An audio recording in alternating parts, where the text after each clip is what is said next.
Hello नमस्कार दोस्तों, मैं आपका दोस्त स्वामी साहू स्वागत करता हूं आपके अपने यूट्यूब चैनल स्वामी स्टार एजुकेशन पर। तो दोस्तों, आज की इस वीडियो में बहुत ही आप लोगों को अच्छी खुशखबरी मिलने वाली है।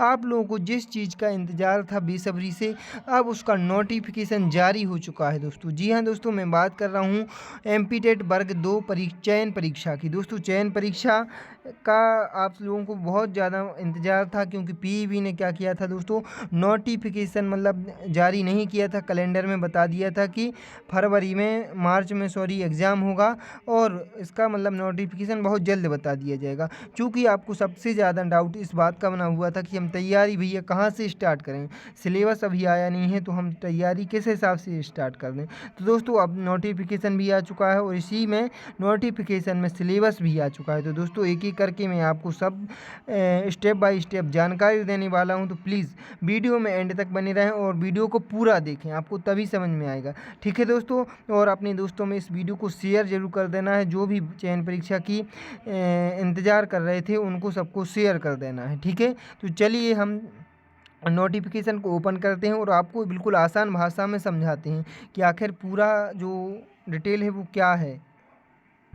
तो दोस्तों, आप लोग सभी देख सकते हैं कि जो वेटिंग में थी, जो भी परीक्षा देखी वर्ग 2 की, आप देख सकते हैं कौन कौन सी परीक्षाएं थीं। इसके साथ में देखिए, माध्यमिक शिक्षक की थी, और साथ में प्राथमिक शिक्षक के कुछ सब्जेक्ट थी, जैसे खेल टीचर की और संगीत गायन वादन वगैरह, ये भी प्राथमिक शिक्षक के लिए।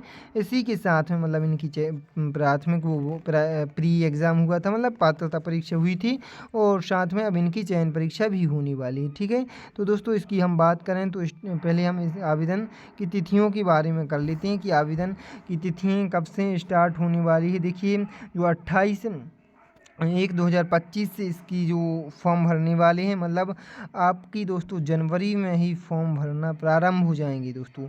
ठीक है, और ये कब तक चलेंगे, तो दोस्तों आपकी 11/2 यानी कि 11 फरवरी तक आपके फॉर्म भरेंगी। ठीक है, लगभग दोस्तों आपको इन्होंने दिया है 13-14 दिन का आपको टाइम दिया है। ठीक है, और चेंज की बात करें कि मान लो कुछ त्रुटि हो जाती है फॉर्म में, तो दोस्तों आपको 28 से ही त्रुटि सुधार का ऑप्शन मिलेगा, और त्रुटि सुधार का जो ऑप्शन मिलेगा वो मिलेगा 16 फरवरी तक। यानी कि लास्ट जो आप फॉर्म भरने के बाद कुछ भी संशोधन करवाना हो, कुछ गलत त्रुटि हो जाती है या फिर कुछ और चेंज करवाना हो, तो वो 16 फरवरी तक आपके यहाँ पर चेंज हो जाएंगी फॉर्म में। ठीक है दोस्तों, हम फीस की बात कर लें कि फ़ीस कितनी रहेगी भैया, तो आप सभी जनरल वालों के लिए 500 रुपये रहने वाली है, और वहीं SC ST OBC, ठीक है, और दिव्यांगजन जो हैंडीकैप्ड हैं, या फिर जिनका EWS है, जनरल कैटेगरी में जिनका EWS है, उनके लिए 250 रुपये यहाँ पर फीस रहने वाली है। ठीक है, और जिन या तो 20 रुपये या फिर 60 रुपये आपका पोर्टल फ़ीस रहती है, जो आपको ये अलग से देनी होगी। ठीक है दोस्तों, और इसके अलावा 50-100 रुपये आपका ऑनलाइन वाला लेगा जो आपका फॉर्म भरेगा। ठीक है दोस्तों, एग्ज़ाम की बात करें कि एग्ज़ाम कम होने वाला है, तो एग्ज़ाम होने वाला है दोस्तों आपका 20 मार्च को एग्ज़ाम रहने वाला है दोस्तों। 2 शिफ्टों में यहाँ पर आपका पेपर होगा। एक तो होगा सुबह की शिफ्ट में 7 से 8 ये रिपोर्टिंग टाइम है आपका। जो देखिए, आपका जो टाइम रहेगा वो रहेगा 9 से 11, यानी कि लगभग आपको 2 घंटे का समय यहाँ पर दिया जाएगा। ठीक है, और 2 शिफ्टों में यहाँ पर प्रतिदिन एग्ज़ाम रहने वाला है। ठीक है, 20 मार्च से आपके एग्ज़ाम प्रारंभ हो जाएंगी। इसके बाद और हम अदर इम्पोर्टेंट आपको जानकारी बता देते हैं। देखिए, यहाँ पर 3-4 ये टॉपिक दिए हैं यहाँ पर आपको 3 से 32 पेज पर। देखिए दोस्तों, आपको डिटेल नोटिफिकेशन पढ़ना है पूरा, तो मैं आपको वो भी उपलब्ध करवा दूंगा। ठीक है, तो आप पूरा नोटिफिकेशन भी पढ़ते हैं और पढ़ सकते हैं, और जो मेन आपकी काम की जानकारी वो तो मैं आपको प्रोवाइड कर ही रहा हूँ इस वीडियो के माध्यम से। पदवार पाठ्यक्रम, ठीक है, विषयवार आपका यहाँ पर पाठ्यक्रम दिया है 33 से 65 पेज पर। मध्य प्रदेश कर्मचारी चयन मंडल के परीक्षा संचालन नियम भी दिए हैं 66 से 78 पेज पर, और कुछ जनजातियों के विषय में अलग से यहाँ पर जानकारी दी है। जो भी जनजाति वगैरह कि भाई हमारी वीडियो देख रहे हैं तो उनके लिए कुछ अलग से जानकारी दी है, जैसे वेगा, सहरिया एवं भारिया जनजाति के अभ्यर्थियों हेतु आवेदन पत्र। इनके लिए आप लोग यदि इनमें से जनजातियों में से हो तो आप इनको 79 पेज पर आप रीड कर सकते हैं। ठीक है, तो चलिए दोस्तों, सबसे पहले पद का विवरण आप देख सकते हैं। ये आपको यदि आप सिलेक्ट हो जाते हैं तो ये महंगाई भत्ता वगैरह सैलरी है जो आपकी रहने वाली 32,800 और प्लस करके इसमें महंगाई भत्ता मिला करके कुल आपको 38,000 प्लस यहाँ पर आपकी मतलब वेतन बन जाता है वर्ग 2 में। ठीक है, तो वो तो बात है। देखिए, पद श्रेणी तृतीय, पद की श्रेणी तृतीय श्रेणी और पद संख्या दोस्तों यहाँ पर एक मिनट पद देखिए दोस्तों, यहाँ पर बहुत बड़ा डाउट ये बना होता है कि पद कितने हैं। तो पद देखिए यहाँ पर 7,229 पद यहाँ पर रहने वाले हैं, जो कि स्कूल शिक्षा विभाग और जनजातीय कार्य विभाग के दोनों की मिलाकर कितने हैं दोस्तों, लगभग 8,000 आप इनको कह सकते हैं। ठीक है दोस्तों, कितने 8,000 हैं, जिनमें से 7,000 लगभग स्कूल शिक्षा विभाग के द्वारा घोषित हैं और लगभग 847 किसके हैं दोस्तों, वो हैं आपकी जनजातीय कार्य विभाग के। ठीक है, यानी कि आपको ST स्कूलों में जाकर पढ़ाना होगा। कुछ मतलब जनजातीय कार्य विभाग के स्कूल होते हैं, उनमें आपको मिल सकती है। ठीक है दोस्तों, आप योग्यता की बात कर लें कि भैया क्वालिफ़िकेशन क्या रहने वाली है, हम योग्य हैं या नहीं हैं, तो देख सकती हैं आप दोस्तों। इस वीडियो को आप उन तक ज़रूर शेयर करें जो टीचर बनने का सपना देख रहे हैं, क्योंकि दोस्तों वो भी अभी D.Ed का करने का सोच रहे हैं, या कुछ भाई लोग D.Ed कर रहे हैं या फिर B.Ed कर रहे हैं, तो उनको ज़रूर शेयर कर दें ताकि वो भी अपना मैच कर पाएँ कि उनके लिए मतलब ये वर्ग 2 एलिजिबल होता है या नहीं होता है। वैसे इसके लिए कोई वो नहीं है, मैं आपको बता ही देता हूँ। ठीक है, तो सबसे पहले देखिए, संबंधित विषय में स्नातक उपाधि। स्नातक उपाधि दोस्तों आपका ग्रेजुएशन से कहते हैं। अब ग्रेजुएशन में हो सकता है आपका BA हो या BSc हो सकता है, आपका BCom हो सकता है। ये सब क्या कहलाती है दोस्तों, ग्रेजुएशन कहलाती है। ग्रेजुएशन की यानी कि आपका 4 साल का कोर्स होने लगा है, पहले 3 साल का होता था, तो वही कहलाता है ग्रेजुएशन ही कहलाता है स्नातक। ठीक है, इसके साथ में दोस्तों आपका ये तो होना ही चाहिए। ठीक है, उसके साथ में प्रारंभिक शिक्षा में 2 वर्षीय डिप्लोमा, यानी कि आपका D.Ed होगा और ग्रेजुएशन होगा, तो आपका आप फॉर्म इसमें भर पाएंगे। ठीक है, उसके बाद में यदि आपका ये नहीं है तो क्या होना चाहिए, संबंधित विषय में न्यूनतम 50% अंकों के साथ स्नातक, यानी कि 50% अंक आपकी होनी चाहिए ग्रेजुएशन में एवं शिक्षा शास्त्र में 1 वर्षीय स्नातक उपाधि, यानी कि दोस्तों B.Ed। आपने जो पहले 1 साल का B.Ed होता था तो वो किया है तो आप मान्य होंगे, लेकिन 50% अंक कहाँ होना चाहिए दोस्तों, आपकी ग्रेजुएशन में होना चाहिए। ठीक है, यदि आपका जे भी नहीं है तो फिर क्या होना चाहिए दोस्तों आपके पास में, फिर क्या होना चाहिए, देखिए संबंधित विषय में 45% अंक। मान लो आपका जैसे मैथ से आप भर रहे हैं तो मैथ में आपके PCM BSc होनी चाहिए आपकी, और 45% अंकों के साथ क्या होना चाहिए, संबंध में इस समय पर जारी राष्ट्रीय अध्यापक शिक्षक मान्यता परिषद विनियमों के अनुसार शिक्षा शास्त्र में स्नातक उपाधि होनी चाहिए, यानी कि B.Ed होना चाहिए आपके पास। ठीक है, कम से कम देखिए, यदि आपकी ये दोनों भी नहीं हैं तो कम से कम तीसरी शर्त देख सकती हैं आप, 50% अंकों के साथ हायर सेकेंडरी अथवा इसके समकक्ष प्रारंभिक शिक्षा शास्त्र में 4 वर्षीय स्नातक B.Ed, यानी कि आपके पास में देखिए 50% आपके विषय में होनी चाहिए, आपके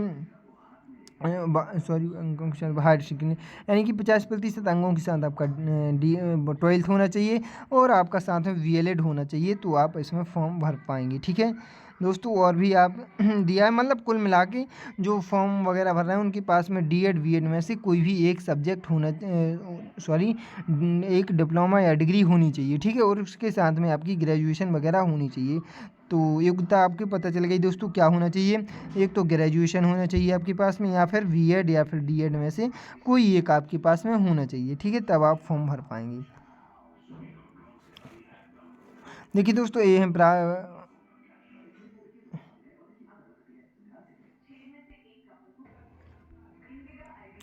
देखिए दोस्तों, अब ये हैं वो माध्यमिक शिक्षक खेल, मतलब इसमें आप खेल के टीचर बन पाएंगे। तो आपके पास में क्या होना चाहिए दोस्तों, खेल की बीपीएड होना चाहिए, यानी कि बीपीएड होना चाहिए। शारीरिक शिक्षा का एक डिप्लोमा होता है और साथ में क्या होनी चाहिए दोस्तों, 50% अंकों की साथ में आपकी ग्रेजुएशन होनी चाहिए खेल टीचर बनने के लिए, ठीक है। उसके बाद में गायन वादन है दोस्तों। गायन वादन में आपका क्या होना चाहिए, देखिए आपकी मतलब ग्रेजुएशन होना चाहिए, उसमें संगीत म्यूजिक से बी म्यूजिक होना चाहिए, म्यूज है कुछ भी हो, और क्या होना चाहिए दोस्तों, 50% हायर सेकेंडरी परीक्षा होनी चाहिए, यानी कि 50% अंकों के साथ में 12th होना चाहिए और संगीत की कोई भी डिग्री आपके पास में होनी चाहिए, ठीक है। फिर जी देखिए, अभी जो खेल टीचर था और संगीत टीचर था वो था माध्यमिक स्तर पर। अब ये देखिए प्राथमिक स्तर पर खेल और म्यूजिक के टीचर यहाँ पे नियुक्त होने हैं, इनके लिए भी पद निकाले गए हैं। कितने पद हैं तो दोस्तों आप देख सकते हैं 1377 पद हैं टोटल। तो इनमें भी आपके पास में क्या होना चाहिए दोस्तों, शारीरिक शिक्षा का डिप्लोमा होना चाहिए और 12th आपके पास में होनी चाहिए, ठीक है। प्राथमिक स्तर पर यदि आप बन रहे हैं, ठीक है। मतलब यहाँ पर दो तरह के पद हैं, एक तो माध्यमिक मिडिल स्कूलों में खेल और संगीत के शिक्षक के पद, और एक प्राथमिक स्तर पर हैं खेल और संगीत के पद, ठीक है दोस्तों। आप देखते हैं प्राथमिक स्तर पर संगीत या गायन के पद, तो इसमें आपके पास क्या होना चाहिए दोस्तों, 50% अंकों की साथ 12th होनी चाहिए और मान्यता प्राप्त संस्थान से गायन या वादन में डिप्लोमा अथवा म्यूजियम या म्यूजियम, इनमें से कोई भी एक होना चाहिए, ठीक है। 12th होनी चाहिए और गायन वादन में आपका डिप्लोमा है तो अच्छी बात है, यदि नहीं है तो वी म्यूजियम या फिर EM म्यूज, ठीक है, ये आपका होना चाहिए। बैचलर ऑफ म्यूजिक मतलब ग्रेजुएशन होनी चाहिए, वी म्यूजिक कहलाता है bachelor of music, graduation music में होनी चाहिए, ठीक है। फिर नृत्य के भी पद हैं प्राथमिक स्तर पर 270। इसमें क्या होना चाहिए दोस्तों, इसमें होना चाहिए आपका 50% अंकों के साथ में 12th होना चाहिए, हायर सेकेंडरी मतलब 12th, ठीक है। उसके बाद मान्यता प्राप्त संस्थान से नृत्य में मतलब डिप्लोमा होना चाहिए, ठीक है। ग्रेजुएशन में क्या होना चाहिए, डिप्लोमा या फिर म्यूजियम ये संगीत वगैरह से आपकी ग्रेजुएशन होना चाहिए, ठीक है दोस्तों। एज लिमिट की बात करें तो एज लिमिट आपकी जो है यहाँ पर रहने वाली 21 वर्ष, 21 ईयर यहाँ पर एज लिमिट आपकी रहने वाली है, ठीक है दोस्तों। अब यहाँ पर अतिथि शिक्षकों को थोड़ी सी यहाँ पर सहूलियत मिलने वाली है। अतिथि शिक्षक जिनके द्वारा न्यूनतम तीन शैक्षणिक सत्रों में एवं न्यूनतम 200 दिवस मध्य प्रदेश के शासकीय विद्यालयों में अतिथि शिक्षक के रूप में अध्यापन कार्य किया गया हो, उनकी अधिकतम आयु सीमा कितनी हो, ठीक है दोस्तों। यानी कि थोड़ी सी उनको छूट मिलने वाली है अतिथि शिक्षकों को, जिनको क्या है अतिथि शिक्षक हैं और 3 सत्र जिनको रेगुलर पढ़ाते हो गए हैं, और क्या हो दोस्तों उनके 200 दिवस हो गए हों तीनों सत्रों में, ठीक है। उनको थोड़ी सी छूट यहाँ पर मिलने वाली है। छूट वगैरह का आप थोड़ा सा ही पढ़ लेना, मैं और मेन जो जानकारी है वो आपको प्रोवाइड कर देता हूँ, ठीक है। आपको डिटेल नोटिफिकेशन पढ़ना है तो दोस्तों मैं आपको उपलब्ध करवा दूंगा, ठीक है। और देखिए क्या जानकारी मिल रही है इम्पोर्टेंट, देखिए दोस्तों यहाँ पर क्या है, चयन पर आहर होने के लिए परिवार न्यूनतम अंकों का प्रतिशत न्यूनतम ये होगा, ठीक है दोस्तों। यहाँ पर SC ST और जो कट ऑफ होगा फाइनल उसमें थोड़ी सी छूट मिल जाएगी, ठीक है। इनको SC ST को जो पिछड़ा वर्ग है उनको मतलब ज़्यादा तो नहीं मिलेगी, थोड़ी बहुत मिलेगी, और वो हर बार होता ही है, आपको पता है इस बात का अच्छे से। ये अर्हताएँ कौन कौन फॉर्म भर सकता है, मान लो जैसे यदि वह भारत का नागरिक अथवा नेपाल या भूटान की प्रजा हो, ठीक है। जी आप लोगों को इतना जो भी हो मतलब 1-2% लोग इसमें से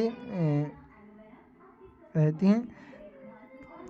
देखिए दोस्तों ये है विषयवार मतलब पद की किस विषय के कितने पद हैं और OBC के लिए कितने पद हैं, ये सब आपको लोग डिटेल नोटिफिकेशन में पढ़ लेना, मैं आपको प्रोवाइड करवा दूंगा, ठीक है। और क्या जानकारी है वो मैं आपको देख के बता देता हूँ इम्पोर्टेंट सी, ठीक है। तो ये पद वगैरह दिए हैं, ये आप अपनी सब्जेक्ट अनुसार देख सकते हैं दोस्तों। इसके बाद में थोड़ा सा आपको सिलेबस चेंज हुआ है, सिलेबस के बारे में मैं आपको बता देता हूँ।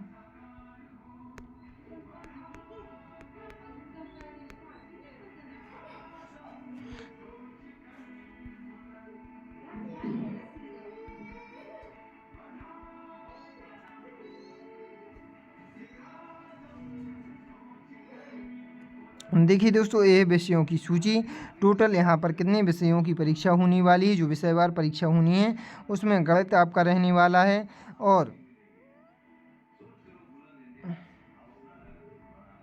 यहाँ पर देखिए दोस्तों एक विवरण मिलने वाला है। गणित विषय अंतर्गत अभ्यर्थियों को गणित अथवा भौतिक शास्त्र अथवा इंजीनियरिंग विषयों में के साथ स्नातक उपाधि धारित करना अनिवार्य है। दोस्तों देखिए आपका गणित है तो गणित से इसके बाद आपकी बीए है, सामाजिक विज्ञान होना चाहिए विषय के अंतर्गत इतिहास, राजनीति शास्त्र, अर्थशास्त्र, भूगोल, समाजशास्त्र, वाणिज्य विषय में से किसी एक विषय के साथ स्नातक उपाधि, मतलब कोई भी एक आपके साथ में होना चाहिए। ठीक है, अब बीए आप करेंगे तो एक तो रहेगा ही। ठीक है, उसके बाद में दोस्तों हिंदी आपकी रहने वाली है, तो हिंदी साहित्य आपका होना चाहिए ग्रेजुएशन में। अंग्रेजी है आपकी तो अंग्रेजी साहित्य होना चाहिए, यानी कि इंग्लिश लिटरेचर होना चाहिए। तो ये तो मतलब आपकी क्वालिफिकेशन होगी ही। और देखिए दोस्तों सभी प्रश्न अनिवार्य होंगे, यानी कि आपको सभी प्रश्न करके आना है।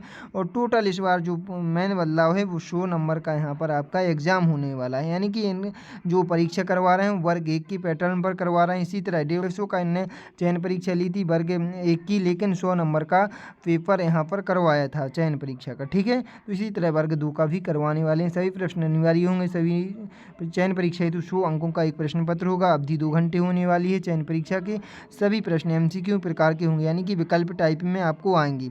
ठीक है, प्रत्येक प्रश्न का 1 अंक होगा आपको। इसका प्रत्येक प्रश्न 100 अंक का होगा। इस प्रश्न पत्र में 100 बहुविकल्पीय प्रश्न पूछे जाएंगे, यानी कि MCQ आपसे यहाँ पर पूछे जाएंगे। ठीक है, और दोस्तों यहाँ पर प्रश्न पत्र के 6 विषय नीचे तालिका में आपको दिए हैं, तो आप तो ये तो कोई देखने की बात ही नहीं है सर। हर सब्जेक्ट में 100 नंबर रहेंगे, 100 अंक क्वेश्चन रहेंगे। ठीक है, ये है सिलेबस, तो थोड़ा सा आप देख सकते हैं दोस्तों। हिंदी में आप देख सकते हैं दोस्तों, इनने मतलब एकदम पूरा खखोर के आपको से पूछा गया है। हिंदी के ऐतिहासिक पृष्ठभूमि, मतलब हिंदी का इतिहास भी ये पूछ रहे हैं कि हिंदी का उद्भव कहाँ से हुआ, उत्पत्ति कहाँ से हुई। उसके बाद विविध रूप, मतलब हिंदी के प्रकार, भाषा के प्रकार भी इन्होंने दिए हैं। बोली क्या होती है, मानक भाषा क्या होती है, राजभाषा क्या होती है, राष्ट्रभाषा क्या होती है, ये सब इस बारे में पूछ रहे हैं। और आपको इसके बारे में मतलब बहुत बड़ा इन्होंने सिलेबस कर दिया है, तो आप लोगों को अच्छे से तैयारी करनी होगी। जिसकी अपने सब्जेक्ट पर पहले से पकड़ होगी वही इसको क्वालिफाई, मतलब मेरिट में जगह बना पाएगा। तो आपको अच्छे से तैयारी करनी है। इसमें गद्य की प्रमुख विधाएँ भी दी हैं, गद्य की गौण विधाएँ भी दी हैं, जैसे आत्मकथा, जीवनी, स्मरण वगैरह ये भी दी हैं।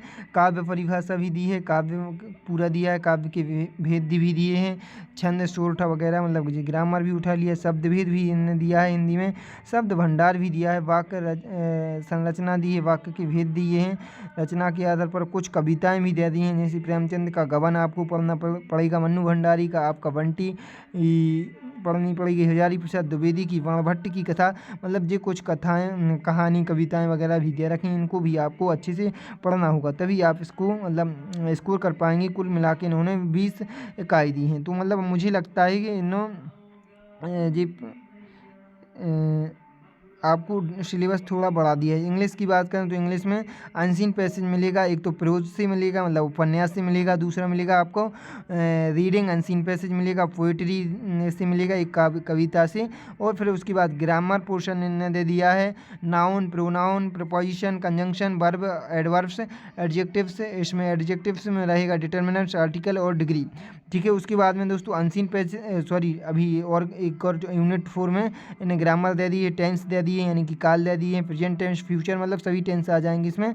सब्जेक्ट वर्ब एग्रीमेंट दिया है इसमें, ट्रांसफॉर्मेशन दिया ऑफ सेंटेंस, मतलब सेंटेंस चेंजिंग होता है, एक्टिव से पैसिव, पैसिव से एक्टिव, इस तरह की मतलब पूछे जाएंगे। डायरेक्ट टू इनडायरेक्ट नरेशन दिया है, नेगेटिव, इंटरोगेटिव और पंक्चुएशन इसमें दिया है। ठीक है, कंपाउंड सेंटेंस दिया है, मतलब वोकेबलरी भी दे दी है इसमें, फिगर ऑफ स्पीच दे दिया है, और फॉर्म्स ऑफ पोइट्री के फॉर्म दे दिए हैं, कविता के रूप दे दिए हैं, और आ लेटर टू गॉड। मतलब देखिए दोस्तों यहाँ पर आपको देखिए एक यहाँ पर थोड़ी सी आपकी नज़र जा रही हो तो होगी, तो यहाँ पर आपको बहुत, मैं आपको बता दूँ बहुत सारे दोस्तों को पता नहीं होगा। यूनिट 10 आप देखिए यहाँ पर इन्होंने क्या दे दिया है, यहाँ पर इन्होंने कक्षा 10वीं के जो हैं वो भी दे दिए हैं, अ लेटर टू गॉड, मतलब ये 10वीं लेसन का 10वीं की इंग्लिश का एक लेसन है। नेल्सन मंडेला जो लेसन 2 है, लॉन्ग वॉक टू फ्रीडम, मतलब जी यहाँ पर आपको जो पूरे के पूरे जो यूनिट 10 है वो कहाँ से उठा के रख दी है, इन्हें क्लास 10th से उठा के रख दी है। ठीक है दोस्तों, इसके पहले आप देखिए यूनिट 9 में इन्होंने कक्षा 9वीं की इन्होंने क्या रख दी है जी, कक्षा 9वीं की इंग्लिश की बुक इन्होंने रख दी है, ठीक है। और 11th में आप देखेंगे तो 11th में मतलब कक्षा 11वीं की 11वीं की बुक रख दी है। यहाँ पर आप देख सकते हैं पूरे के पूरे चैप्टर आपको यहाँ पर मिलने वाले, ठीक है। कक्षा 12th की भी यहाँ पर इन्होंने बुक यहाँ पर रख दी है, ठीक है दोस्तों। तो आपको सभी की अच्छी से तैयारी करना होगा, अच्छे से आपको एग्ज़ाम देना होगा, ठीक है। कुछ पोएम वगैरह रख दी हैं, मतलब यहाँ से आप देखेंगे तो 9th 10th 11th और 12th और 30 40 जी हाँ, आपसे आपके 9th 10th 11th और 12th तक की जो सिलेबस है वो भी आपको यहाँ पर रख दिया है, तो उसको भी आपको तैयार करना होगा।